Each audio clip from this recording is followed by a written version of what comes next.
ఈ మహానక్షత్ర మండలము, మహాగ్రహస్ మండలము, ఈ దిగంతరాల్లో వ్యాపించినటువంటి ఈ అనంత విశ్వంని పలకరించాలంటే ఒకే ఒక్క కోడింగ్ ఓంకారం. ఈ ఓంకారము తల్లి, తండ్రి, గురువు, దైవం అనేటువంటి శక్తిలోంచే పుట్టింది. ఇంకా వేరే ఎక్కడి నుంచి పుట్టలేదు. మెటీరియల్ అదే. మనకు జన్మనిచ్చిన తల్లిదండ్రులు, మనకు విద్య నేర్పించిన గురువు, అప్పుడు మనం దైవాన్ని చేరుకుంటాము స్పష్టంగానే అర్థం. ఇదంతా ఆ దైవంతో సహా కలిస్తేనే ఓంకారము. అందుకే నీ ఆకారం ఓంకారం అని చెప్పాను. మన అనంత విశ్వం మన యొక్క శరీరంలోనే ఉంది. ఆ కనెక్టివిటీ మన దగ్గరే ఉంది. అది మనకు బ్లాక్ అయిపోయింది. అది ఓపెన్ చేయాలి. ఆ బ్లాకేజెస్ ఓపెన్ కావాలంటే ఈ ఓంకార శక్తి. మీరు చూడండి, గమనించుకోండి. నాలుక ఎక్కడ కానీ ఓంకారం చెప్తే మీ నోటిలో తగలదు. ఈ ఓంకారం ఇలా ఉంటే దాన్ని చూస్తే విఘ్నేశ్వరుడే. పైన ఆయన తల, ఆయన బొజ్జ, ఆయన పాదము, ఆయన యొక్క తొండము, ఆయన తొండంలో ఎత్తుకున్న లడ్డు, ఆడ చుక్క. అందుకే ఆయన మొదటి దేవుడు. ఓంకారమే మొదటి బీజము.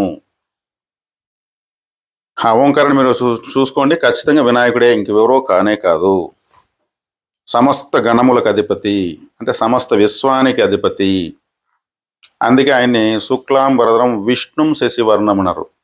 మహావిష్ణువు విశ్వరూపం ఎత్తాడు, అంతా నేనే అంటాడు. ఆయన విఘ్నేశ్వరుడే కదా. కాబట్టి ఇక్కడ అనంత విశ్వ చైతన్య శక్తితో మీరు మాట్లాడాలంటే ఓంకారాన్ని మీరు ఎంత ఎక్కువ చెప్పగలిగితే మీరు అంత అదృష్టవంతులు. మీకు దరిదాపులకి ఎటువంటి నెగటివ్ శక్తి రాదు. క్రూర మృగం వస్తే కూడా అది ఒక సాధు జంతువులాగా మేము మీతో పక్కన పడుకొని కొద్దిసేపు నిద్రపోయి వెళ్ళిపోతుంది. అడవుల్లో ఋషులు ఈ స్థితిలోనే వాళ్ళ చుట్టూ అపారమైనటువంటిది శక్తిని తయారు చేసుకుంటారు. పులులు ఉన్నాయి, సింహాలు ఉన్నాయి, పాములు ఉన్నాయంటే వాళ్ళు వెళ్ళలేరు. వాళ్ళకి తెలుసు వాటితో ఎట్లా ఫ్రెండ్షిప్ చేయాలో.